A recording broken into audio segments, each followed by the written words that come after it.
Hi everyone, my name is Daniel, an indie game dev, and I'm working on a shoot 'em up roguelike game called Azor.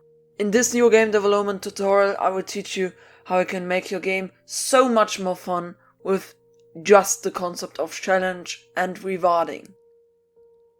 This video is part of a 3-part video series, and this here is the second one. In the last one I go over how impact improves the fun of your game, so if you want to check out that, there's a link in the description for you. But with no more words, let's dive into the topic of making a video game fun. But again, like the last time, we need to know what fun actually is.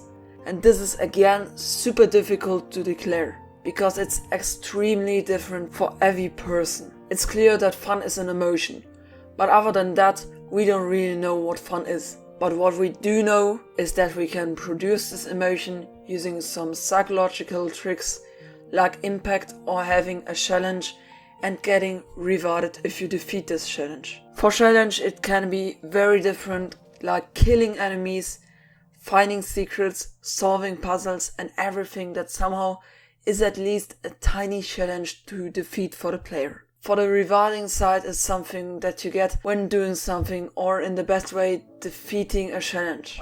A reward can be something simple like getting juicy visual feedback, or for example getting more score points when killing an enemy. The most fun way of taking challenge and rewarding is you defeat a challenge and then you get rewarded for defeating it.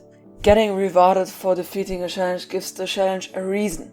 For example, when you have a shooter game and someone says you that every time you kill an enemy you get something you really like, for example chocolate. You have a reason to kill these enemies and you are motivated to do that because you get something you really like. This same concept applies to score points and other video game elements to reward the player. Makes the reward feel more special because you needed to do something to get it and you didn't just got it for doing nothing. Now for my example project from the last video in this series, let's add a nice challenge for the player. For this I made a few obstacles flying around the arena that hurt you, together with bullets that are shooting towards you when you destroy the terrain, and they hurt you as well. And here is the most common challenge in video games. And this is the concept of health in a video game. Most of the challenges seen in games have to do with the player losing health when he or her fails. This can be losing a bit of health or immediately dying, like I'm doing with this project here. A challenge always has 2 states as exits. You can win or fail.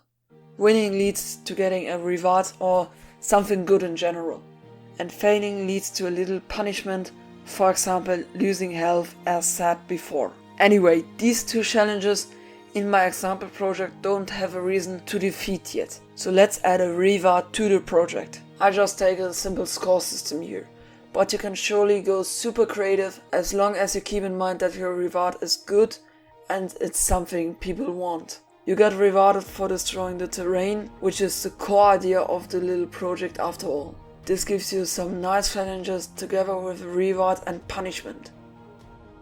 Another information you need to know is that your challenge's difficulty must fit the rareness of the reward. So if the reward is super good, but the challenge is damn easy, then it just would feel like you got rewarded for doing nothing again. On the other hand, when the reward isn't very special, but the challenge is really hard, then it feels very unsatisfying and that isn't fun. So reward the player for defeating hard challenges with special rewards and easy challenges with less special rewards. With this concept of challenge, rewarding and punishment applied to your game and balanced well, you made your game so much more fun.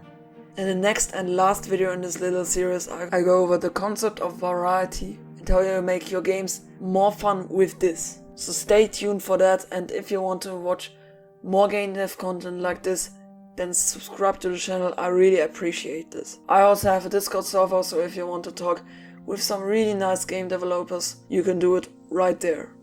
See you next time, cheers.